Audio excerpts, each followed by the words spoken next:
بغيتكم مزيان تركزوا ليا في شنو قالت البقه في الصالون من اعلنت خبر وفاه الشيخ. ركزوا ليا شنو قالت، الخبر اللي قالته، خبر الوفاه اللي قالته في الصالون ملي كانت دايره المكياج. اوكي، ملي كانت دايره المكياج، ارجوكم ركزوا معايا. السلام عليكم البنات، كي دايرين؟ لاباس عليكم؟ نتمنى تكونوا بخير وعلى خير احسن الظروف. كما كتشوفوا ما كتبش، كانت عندي مناسبه ديال عيد الزواج الثاني. انا في الصالون كنقاد الدار عامره، كلشي دجاج طايب واللحم والدقيقيه والعود وبزاف ديال المفاجآت كنا موجدينهم لكم، ولكن هادشي اللي عطا الله ما كتبش. شوفوا ركبت الشعر والروينه، ولكن دابا جاتني الاخبار في هذه اللحظه بان عمي في داري مات في داري.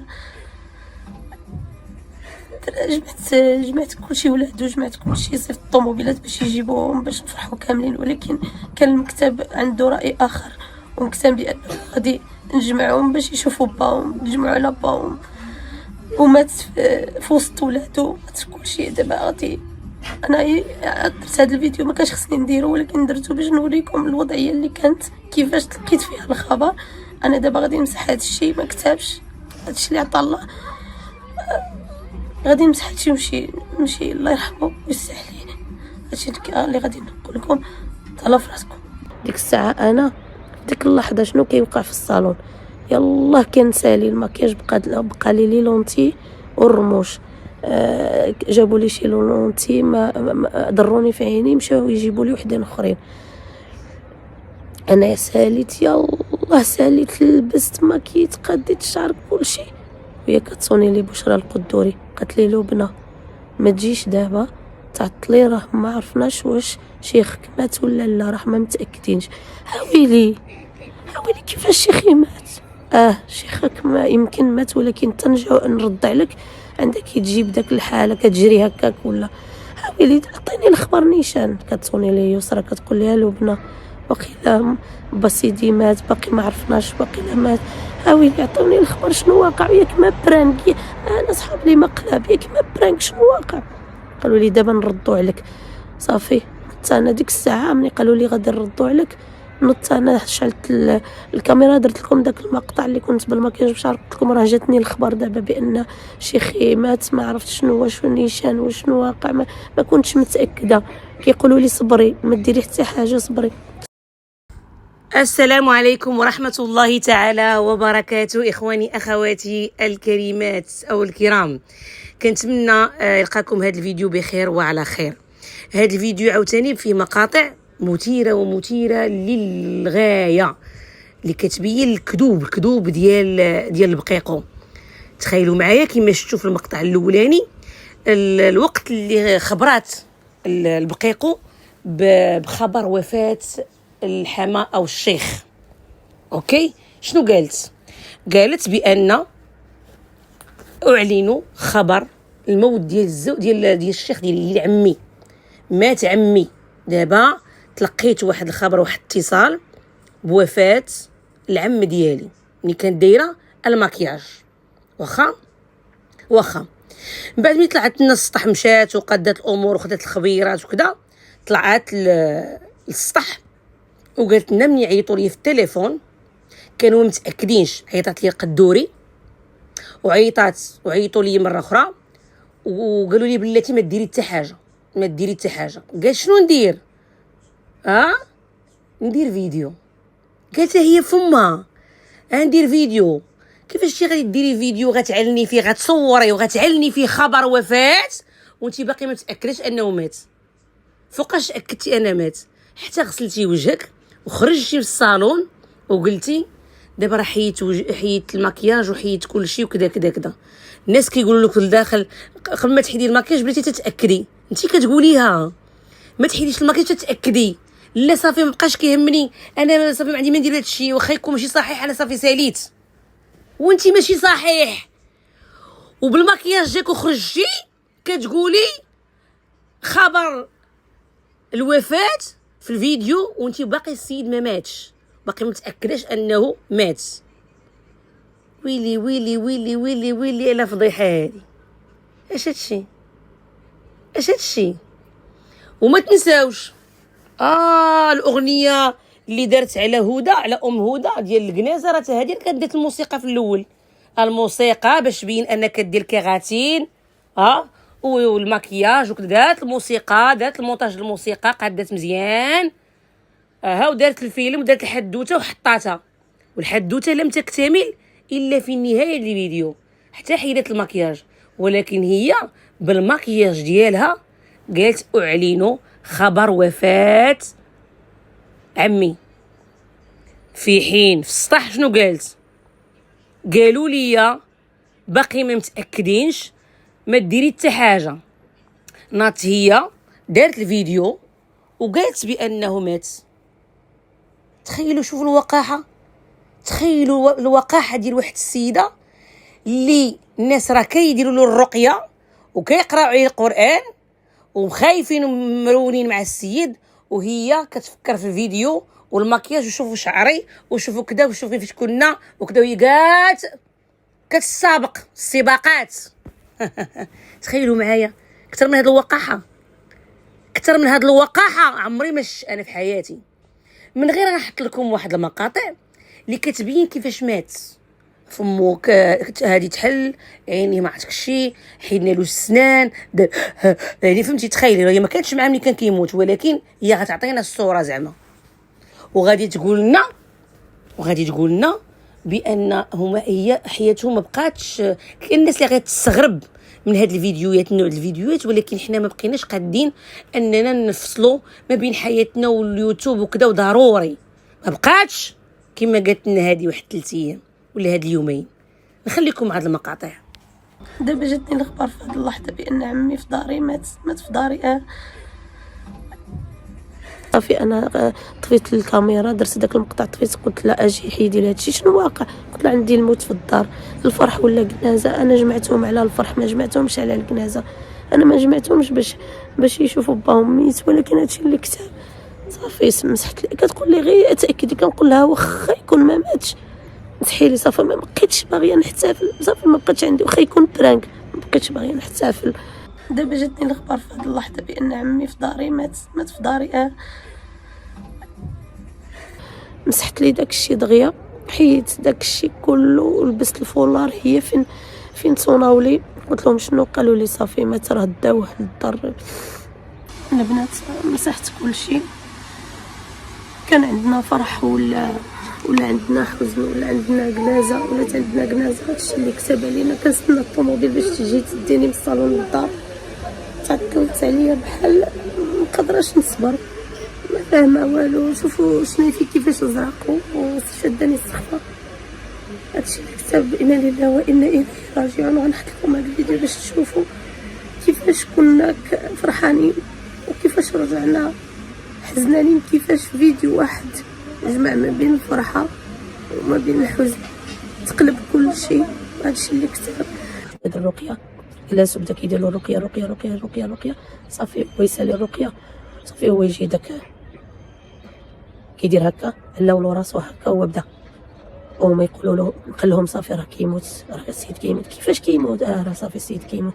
وما يبدا كيقولوا لهم شهدوا له، هو يبدا داك مول العود كيشهد له، كيقول له لا اله الا الله محمد رسول الله، هو كيعاود موراه دايرين له صبعو هكا وكيعاود موراه لا اله الا الله محمد رسول 3 المرات مثبت. واخر قبل ما يشهد شاف فيهم كاملين هكا دايرين به ولادو كاملين، قال لهم ولادي يا ولادي. هذه هي الكلمه الاخرانيه. من بعدها جات داك 3 ديال لا اله الا الله محمد رسول الله، لا اله الا الله محمد رسول الله، لا اله الا الله محمد رسول الله، ومول الامانه دا امانته.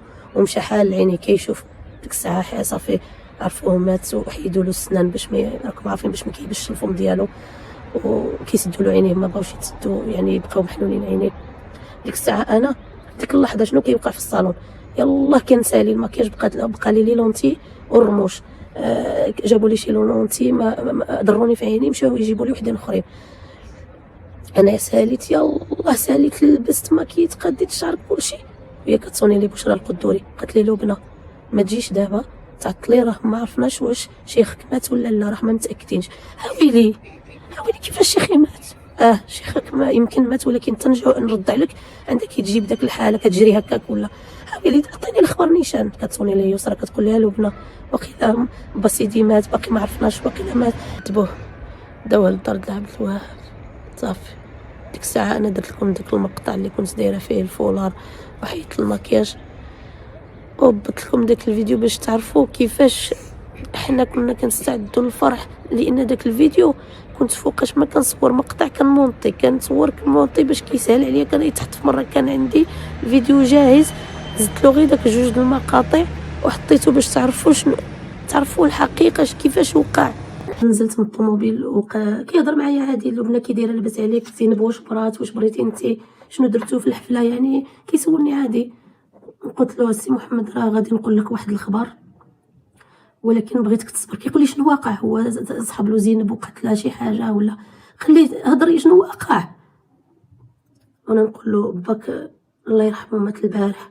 قال لي الله اكبر بجد الله اكبر، كيفاش حودي لي فوقاش حودي لي كيفاش مات صافي. وبديت كنعاود له انا كنعاود له هي باختصار كيقول لي حودي لي تفاصيل عاودي لي. عاودت له كيفاش وقع بالتفصيل كيفاش عاودوا لي بالتفصيل. عاودت له كيبكي كيقول وابا ما كتبليش نشوفك وابا وكيبكي مسكين بجد. يقول لي فين رامي دخلت كنجري في وسط الناس كنقول لامي ما فين راك صافي. جنازه في جنازه كلشي كيبكي، فاطمه الزهراء كتبكي، امي ما كلشي، يسرا كيتخاطفوا على التليفون هو كيغوت وابا تما في الحبس. ايوا ازمه غادي دوز، شحال دوزنا د الازمات وشحال دوزنا ديال التخربيق وديال المشاكل حتى ولا عندنا حنا كلشي عادي. والله مات القلب ديالنا. بالنسبه للناس اللي كيقول لك ما تصوروش، خصكم تفهموا واحد الحاجه، بان حياتنا ولات مرتبطه بالسوشيال ميديا.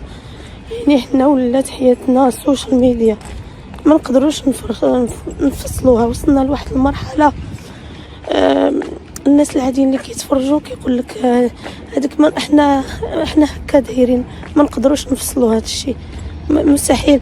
مثلا بينك وبين الله ما بغيتيش تصوري خصك توريها لهم في اليوتيوب. بغيتي تصدقي بينك وبين الله لا، انت مشحاحه وانت ما كتعاونيش الناس وانت خايبه وانت شنو كديري بداك الفلوس وشنو كديري.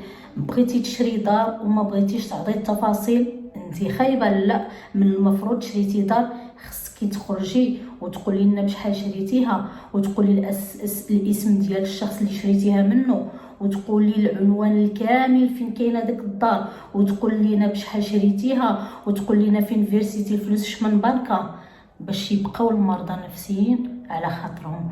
دابا عاد تاكدت بان اغلب اللي في اليوتيوب مرضى نفسيين ما عندهمش علاقه بالواقع او بالاحرى ما يقدروش يزطوا راسهم في الواقع، كيهربوا للسوشيال ميديا وكيمارسوا المرض النفسي ديالهم. اصبح حقيقه جوج جنازات في دار وحده وفرح كيتحول الى جنازه بقدره الله. هادشي اللي عطا الله، هادشي مكتب الله. بالنسبه للناس كنأكد لكم بان حياتنا اصبحت مرتبطه بالسوشيال ميديا. بالنسبه للناس العاديين غادي يجيهم هادشي بيزار عجيب ماشي مزيان، ولكن لا، احنا اصبحت الكاميرا عادي بالنسبه لينا اننا كننقلوا اي حاجه عايشين بها. ما بقيناش قادرين اننا نفصلوا ما بين حياتنا وما بين السوشيال ميديا. هذه حقيقه واقع. وصلنا لواحد المرحله يعني اندمجت الكاميرا معنا في الحياه. الا ما زديناش الكاميرا وهضرنا معاكم فما كنكونوش مزيانين، ما كنحسوش باننا اليز ولا بحال علاج نفسي. بالنسبه لنا اننا نفرغوا داك الشيء اللي كنحسوا به ملي كنكونوا غضبانين كنكونوا كنبكيو. خصنا نشعلوا الكاميرا ونهضروا ونفرغوا عاد كنرتاحوا. هادشي اللي عطا الله، والله يرحمه عمي ويوسع عليه يا رب العالمين يا رب العالمين. يجعل مقام روضة من رياض الجنة يا رب. اللي بغيت انا واللي في مصلحتي انا نقوله فغادي نقوله فقط، ما كنرضي حتى واحد وشكون ما بغى يكون. مازال ما خلقش اللي يتحكم فيا، مازال واللي يسير لي حياتي. لو كان كنت من داك النوع اللي كيسيروا له الناس حياتهم ما تلقاونيش باقيه جامعه الاسره ديالي وباقيه شاده. شحال نصحوني داروا راسهم كينصحوني، لبنى هزي راسك سيري بحالك، لبنى طلقي، لبنى داك الراجل ما صالحلكش، لبنى سيري يا لبنى ما بغاش يصفرك سيري صفري بوحدك، هزي باليستك وديري راسك فرعون اللي ما يقد عليه الا اللي خلقوه وهزي. ولكن عقلك في راسك تعرف خلاصك انا ماشي من داك النوع اللي كنطير بوحدي، مثبته وعارفه شنو يصلح لي شنو ما يصلحليش. سمعتوها ولا ما سمعتوهاش؟ اوكي، دابا هي اليوتيوب كتستخدمو للغرض ديال للمصالح ديالها فقط، كتبين لنا فقط اللي بغات هي، هادشي باعترافها، يعني ما كتقولش الحقائق تركيله كما هي. هذيك خدمه، هادوك صناعه مشاكل، صناعه اخبار، صناعه تجار في احاسيس الناس، باحاسيس الناس. هادشي اللي كاين هنا. غادي نجاوب عيشه مينا اللي كتقول لك لا راه ماشي علينا، لا عليكم وعليكم وعليكم وعليك انت بالخصوص، عليك انت بالخصوص وحطي تحت منها 80,000 خط. اوكي، القضيه ديال اللي دات ليهم هذوك اللي دات ليهم هذا كتهددكم نتوما بينا، زعما غادي دير لكم بحالنا، غتبزق عليكم، غادي ترميكم وغتبزق عليكم كما دات للاخرين. انا ما كاينش يتحكم لي اللي كتشوفكم دابا نتوما كتحكموا في حياتها، ما كتشوفاش نصائح، ما كتشوفاش محبه، كتشوفكم نتوما كيما كتقول لنا نتوما كتضغطوا عليا، نتوما كتقولوا لي ندير، في حين حنا كنا كنقولوا لها غير المصلحه، كيما نتوما كتعتقدوا انكم كديروا وهي كتضربكم بالشطابه وكتبزق عليكم. غير حنا الفرق بيناتنا هو انك نتوما كتدافعوا على كرامتها، في حين مربتوا كرامتكم في الارض، وسورتو نتيا عيشه مينا. اوكي، غادي نحط لكم عيشه مينا ملي كانت كتهضر بضمير وعطات البقه مزيان، باش البقه ما عجبهاش الحال، لان البقه غنقول لكم شكون هي في الاخر. واخا غنحط لكم واحد المداخله رائعه ديال عيشه مينا. اختلاف كبير في لبنان في تصرفاتها في الطريقه ديالها. حنا بغينا ليها غير تكون في احسن حله في احسن صوره، لانها مؤثره بين قوسين. كل شيء مؤثر، سلبي كان ام ايجابي، كيتسمى مؤثر. عنده قناه تيهضر فيها، كيتكلم فيها، كيبين فيها حياته اليوميه، كيبين فيها هويه. ولكن غادي تندم لبنان، ولكن بعد فوات الاوان، غادي تندم ندما شديدا، لان الصوره اللي كتعطيها ماشي هكاك كنعرفوها حنايا. شوف، غادي نوجه كلام للبنان وفي غادي نوجه كلام، وفي نفس الوقت كنحس بحال ما فيهاش جهد، لان ما عرفتش واش غادي تسمع ولا ما غاديش تسمع، واش غادي تنتبه ولا ما غاديش تنتبه. لا لبنان غادي نقول لك كلام، الا وهو كنسمع الصداع. لا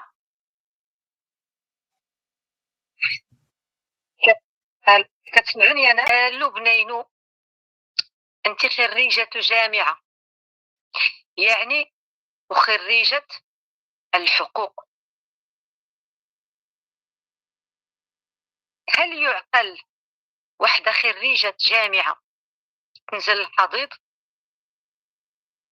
في اللايفات ديالها، في الفيديوهات ديالها مؤخرا؟ هل يجوز؟ هل ممكن؟ الانسان تيبقى انسان، خاصك الانسان تيبقى بطبيعته، غادي يهضر كما هو. كاين بعض لخطات الفيديوهات مزيانين طالعين، كاين، ولكن عمرنا ما شفنا الحضيض بحال هاد الخطره. واش هاد الحضيض هو المستوى بكريشه وجرك ليه؟ واش جرك لهاد الحضيض؟ واش هاد الافكار ديالو او لا فعلا كاين المشاكل وكتخرجوها لنا بهاد الطريقه هادي؟ فين غاديه لبنان بهاد الطريقه هادي؟ باش غاديه الا كان هذا الراجل المستوى ديالو الفكري هو هذا، اخلاقي هو هذا ديالو، ما تنسليش لعنده، ما تنسليش. هو نقولوا ما قاريش، نقولوا مستوى ابتدائي، نقولوا غادي عشوائي، هذا لحد عقله، عنده فكر محدود. وانت يا لبنانو حتى انت عندك فكر محدود، هذا علامة استفهام. الا كان هذا الراجل ما كيعرفش يدير لايفات وما تعرفش يهضر، علميه، تحملي مسؤوليتك، لانك اخترتيه كزوج بكل قواك العقليه رغم الرفض ديال العائله ديالك. اذا ماشي تنزلي لعنده، حاولي تطلعيه لعندك فكريا، تفكيرا، يكون عنده واحد المستوى، طلعيه لعندك، علميه، قريه. ما قدرتيش، واش لبنان الى حد انه كيبينك بواحد الصوره خايبه، انك مدلوله، انك خايفه الطلاق وغتمشي على ركابك وغادي تمشي ما عرفت شنو، على ربي على ربي على ربي، غير تيطلق، غير ما يتزوج الزوجه الثالثه. واش هكا حنايا؟ واش بصح؟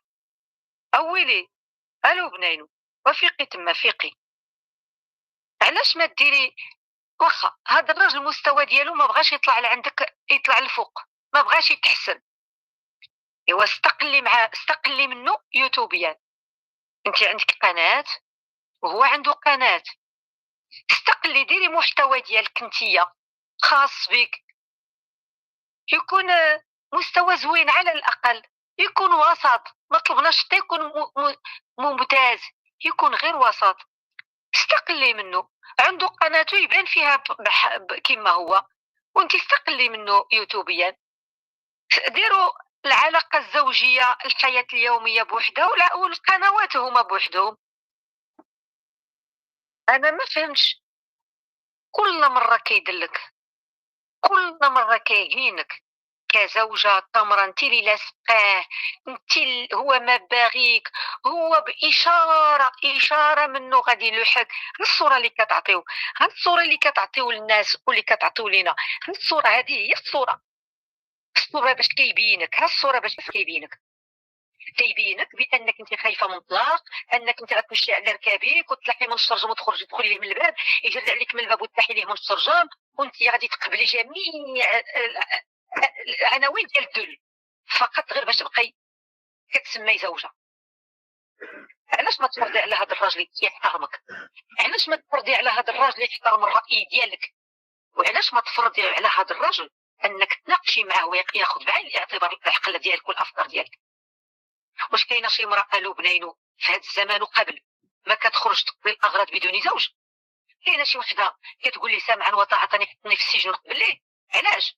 الراجل اللي كيقول لي ما تطليش ما تخرجيش ما يديرش فيا الثقه نهائيا، عدم الثقه، وما كاينش شي زواج. اش كتبينوا في الفيديوهات ديالكم؟ كتبينوا بان العلاقه الزوجيه ديالكم ما فيها حب، ما فيها محبه، ما فيها موده، وما فيهاش احترام. كاع الاعمده ديال الزواج ما كاينين، 4 الاعمده: الحب، المحبه، الموده والاحترام والثقه. قولي المحبه والموده والاحترام والثقه، 4 الاعمده اللي كيهزوا الزواج ما كاينينش. واش هادشي كتلعبوه بالعاني؟ الا كنتو كتلعبوه بالعاني باش طلعوا المشاهدات، باش هذاك بغى اللي غدا بغى بالزربه يعمر المحل ويشري المواكن وهذا، وانت بالزربه تخلصي الشيكات اللي عندك ولا الكريدي اللي عندك، ايوا واش غادي نوصل للهدف ديالي باي طريقه كانت؟ لا، ما كتهمكش الطريقه، المهم الوصول الى الهدف، اغيفيست يعني وصوليه. واش انت هكا؟ واش ما كيهمك من هنا 4 سنين و5 سنين تبقى في اللي كيتداول في التيك توك وفي هذا من الشوهه؟ قالوا بنينو كيشوهك هذا الراجل، ما كيبغيكش، ما كيحترمكش، وما كيديرش فيك الثقه، حيت قال لك ما عمرك كتخرجي بوحدك، خاص يكون عساس عليك وتسنى حتى يكون عنده الوقت. وما كيحترمكش. علاش؟ حيت كيبهدلك بنينو، كيبهدلك. سمعي مني مزيان هذا الكلام، وهذا الشيء ما غيرضيش الوالدين ديالك. الناس كاع مشاو شافوا والديهم، باقي والديك في الحياه. يا ريت والدينا كانوا في الحياه، يا ريت. انت والديك في الحياه وما كتشوفيهمش، كتشوفيهم مره على شحال، وانتو هما الا جاو كاع اش هادشي؟ اش هادشي لاش وصلتي؟ اش هادشي لاش وصلتي؟ ما فهمتش. بدل انتيا ما تاثري عليه وتحاولي تطلعيه لمستوى زوين فكريا وتفكيريا وعقليا وكل شيء، صدق هو اللي جرك للقاع البير، ما تيهمو والو. هو تيهمو بغا يربح الفلوس باش يعمر المحل ويدير الفلوس صافي. تيهموش، ما عنده ذوق، يحترموه الناس، يضحكوا عليه الناس. واش انت حتى انت هكذاك؟ وانا ما فهمش، خاصني نفهم، لاني بديت كنطرح تساؤلات. لبنانو حشومه هادشي. عندك واحد جوج صديقات اللي عندك وزنهما ذهبا. انا ما كنشكرش هدى، كنعرفها ولا كتعرفني؟ والله ما كتعرفني، ما كنعرفها، كنعرفها في اليوتيوب. لبنى شانيل ما كنعرفها، ما كتعرفني، كنعرفها غير في اليوتيوب. ولكن عندي كنعرف شنو زين الناس، كنعرف شكون اللي كانوا زين الناس. واش كاين شي واحد كيفرط لبنان في بحال هدى؟ الله والله العظيم الا استغرب. ولكن انت حيت كيخوفك بالطلاق وكيقول لك غنتزوج، وليتي كيدلك وتيفرض عليك شروط.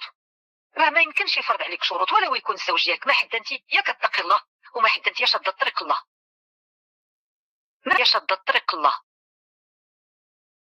ماله هو؟ ياك هو عنده الحريه كيخرج وقت ما بغى، عنده اصدقاء كيعيطوا عليه في التليفون. كيفاش نتيا، كيفاش كتقبلي هذا الشيء كله وفي القناه، ويعني العامه العالم كيشوف هذا الشيء؟ واش كتعرفي لبنانو اش من صوره كيعطيك؟ واش كتعرفي اش من صوره كيعطي عليك ولا ما عرفتيش لبنانو؟ ها، وحنا غادي نقولوا لك الحقيقه، وما غاديش يبغي لك هذا غير اللي كيقول لك المعقول والحق في وجهك. قال عليك خرجتي الطريق، هو عارف واش مشيتي عند طبيب، وعارف مشيتي مع بنته وما مشيتيش بوحدك، مشى معك الجدرمي اللي غادي يعس عليك، لان الراجل كيصيفط بنته مع المراه. عارف بان ما غتزعزعي لها وكلها، حتى التليفون ما غاديش تهضري فيه براحتك، لان معك الربيبه. عارف، ومع ذلك خرج في التليفون كيقول لنا خرجتي الطريق. انت كل نهار خرجوا رجليك الشواري. هادشي اللي فهمنا، هادشي اللي فهموا عامه الناس. حتى خرجتي بالتصريح الغد ليه وانتي كتبكي، بدلا ما تنوضي ليه وتوقفيه عند حدو، وليتي كتعطي تقلبي ليه على الاعذار، وانا مزيانه وانا ظريفه وانا اللي حافظت على الشرف وانا اللي حافظت على هادشي. يضحك عليك وانت جالسه كتبكي بحال داك الشكل. كاع ما نبكي عليه انا الا جات تهمني في شرفي وقدام العامه. ما عندك خوالك، ما عندك عمامك، ما عندك عائله اللي كيسمعوا بان راجلك ماشي انا اللي كنتهمك ولا شي قناه ولا شي وحده ضدك، لا، هذا راجلك تيقول لك ما بقيتي كتعمري الدار وخرجوا رجليك الشواري. كيتهمك بان انسانه مفسده، وانت مشيتي غير عند طبيب ومع من ومع الربيبه وتيكذب عليك. لان صوروا باش تخرج الربيبه كتقول راه كتبوسي الرجلين والراس واليدين وراء الكاميرا، وبركه بركه. يعني هادشي اللي كنشوفو حنايا في اللايفات. لبنى لصقه، والو بنا مدلوله، والو بنا لحم الراس، والو بنا هو يجر فيا يخرجني وانا ندخل، هو يسد الباب وانا نحلها، هو يرمي لي حوايجي وانا نردهم. ما كتعرفوهاش هادي، ما كتفهموهاش. شوف شحال ديال التعاليق كيسبونا مساكن، الله يكثر خيرهم، الله يجيب لي سبنا عرفتنا تصيلتنا من لا دروات حتى لا كوش. انا كيعطيني اللي كيصيفط سوبر شاب ويعيط، كيسبونا الله يكثر خيرهم. انا كيعطيني اللي كيصيفط سوبر شاب ويعيط، كيسبونا الله يكثر خيرهم. الله يرحم لهم الوالدين. لا سبونا كيسبوا الفلوس ماشي مشكل. نبغي كي قال لك نبغي 40 مليون مغربي يسبني. والله قال له بصح كان شي 40 مليون مغربي تسبني كلها. الا كان بالفلوس يدير لاباس، ايوا بطبيعه سوبر شاب يدير لاباس، والله يعاونه. سمعتوها اللي كتعاير البارح كتقول لك ما تسبونيش. الله درت انا حيت علي كرامتها في عند ماشي كرامه. سمعتي يا عايشه مينا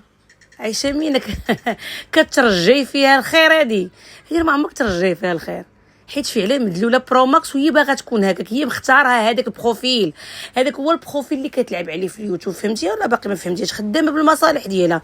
اي خرجه سواء كتقول راجي داير اللي فعل اللي تبكي عليكم وتخليكم انكم تعايروا السيد في حين انها متفقه معاه ومتفقه معاه. شنو كتقول؟ انا كيعجبوني اللي كيسبوني غير الفلوس فلوس فلوس، عطيها عيشه من الفلوس. بيني صاحبتي سوبر شات غتسمعك شي واخا تسبيها غتقولك تبارك الله عليك، غتقولك برافو ماشي مشكل، المهم سبيني. مع العلم انا خاصي هنايا نقول لبنينو الناس اللي كتسبك واللي كتدخل عندك راه ديجا مطلع لك اللايف، ماشي نتيا هكا كتقوليها ديما. غير خليهم يسبوني يطلعوا لي اللايف، ايوا خليهم يمرمدوك مازال عادي ماشي شنو فيها. ولا بغيتي تدوخي عليهم البارح زعما بغيتي تربي المتابع ديالك، ماشي المتابع اللي ضدك اصلا، لا انت بغيتي تربي المتابع ديالك باش يمشي على الصيرات زعما. اي نسيتي راسك واقيلا، نسيتي راسك ديك الحيوط راه داروك المتابع. سمعتيني يا الشريفه وحاشا؟ نسيتي راسك واقيلا مزيان. المهم الاخوان غادي نحط لكم واحد المقطع اللي كانت واحد المتسبعه كتقول لي كوزا كتقول لي قولي عافاك الا ما حطينا ديك المقطع اللي كانت كتشكر فيكم. اوكي واحد المقطع اللي خطير جدا اللي كتقول انايا بلديه هي عندها جمال بلدي زعما. وانتوما كيفاش كتتابعوني، كيفاش نتوما كلاس وفي شكل وكتتابعوني. انا غير نخليكم هذا المقطع وغادي نشكركم بزاف اللي تابعني حتى لدابا واللي كيدعمني حتى لدابا واللي كيعجبوا الفيديوهات ديالي. لا يخطيكم شوفوا هذا المقطع. ما عندي ما ندير ناضي هاد الحرحوره لونها زوين. بسم الله انا نعطيكم رايي. زوينه. يعطيك الصحه الاسره الشعبيه وشكرا.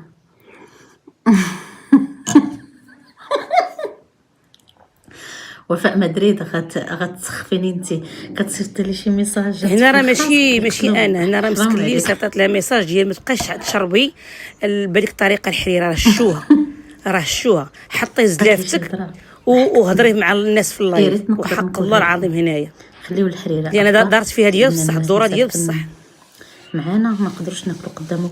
واحد المتتبع قالت لي ما تبقايش تاكلي قدام الكاميرا، انا عارفه بريستيج. ماشي وفاء مدريد مسكلي اللي كتصيفط لي ديك العفريته خطيره، الجندي العنيف كنسميها انا. نقول لكم اخر الاخبار.